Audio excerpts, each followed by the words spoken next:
ध्यान से सुनिए। आज हम एक ऐसी कहानी लेकर आए हैं जो हमें सिखाती है कि गुरु शिष्य के रिश्ते कितने जटिल हो सकते हैं और कैसे कभी कभी अच्छे इरादों के बावजूद भी रिश्तों में दरारें आ जाती हैं। ये कहानी है द्रोणाचार्य की शिक्षा, बनाना और बिगाड़ना। इस कहानी के मुख्य पात्र हैं द्रोणाचार्य, अर्जुन, एकलव्य और अश्वत्थामा। ये चारों महाभारत के महान योद्धा और शिक्षार्थी हैं जिनकी कथाएं आज भी हमें सोचने पर मजबूर कर देती हैं।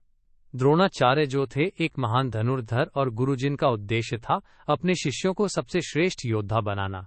अर्जुन पांडवों में सबसे निपुण धनुर्धर जिसे द्रोणाचार्य ने विशेष रूप से प्यार किया और सिखाया।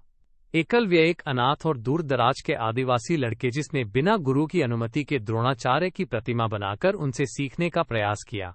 और अश्वत्थामा द्रोणाचार्य का पुत्र जो भी अपने पिता की तरह महान योद्धा बनने की आशा रखता था।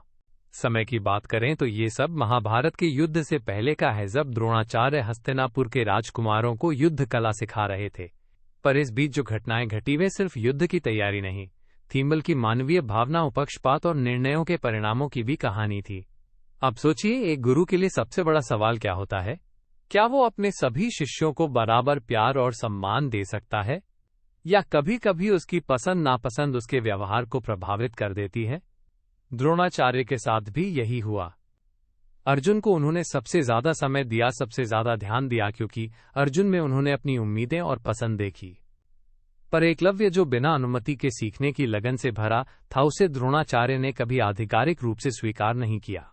और फिर जब एकलव्य ने अपने गुरु की छवि के सामने प्रणाम किया, तब द्रोणाचार्य ने उससे उसका दाहिना अंगूठा मांग लिया।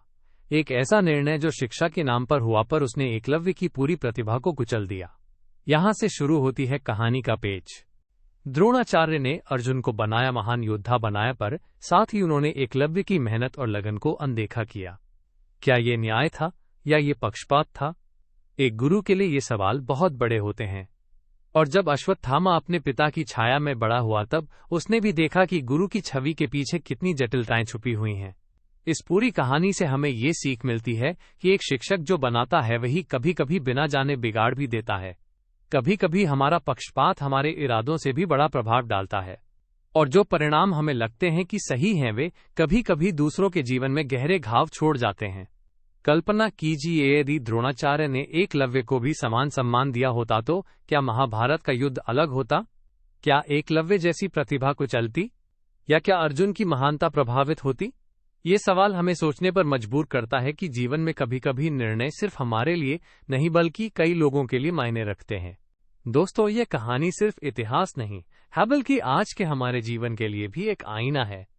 जब हम किसी को सिखाते हैं, मार्गदर्शन करते हैं, तो हमें ध्यान रखना चाहिए कि हमारा व्यवहार न्यायसंगत हो कि पक्षपाती, क्योंकि गुरु की छाया में छिपे फैसले कई बार शिष्य के जीवन को पूरी तरह बदल देते हैं। तो अगली बार जब आप किसी को सिखाएं या कोई निर्णय लें, तो याद रखें, द्रोणाचार्य, अर्जुन, एकलव्य और अश्वत्थामा की ये कहानी बनाना और बिगाड़ना दोनों साथ साथ चलते हैं। यही थी आज की कहानी, द्रोणाचार्य की शिक्षा, बनाना और बिगाड़ना। सुनते रहिए हमारी महाभारत की श्रृंखला, महाभारत सदाबहार कथाएं, बच्चों और बड़ों के लिए। धन्यवाद।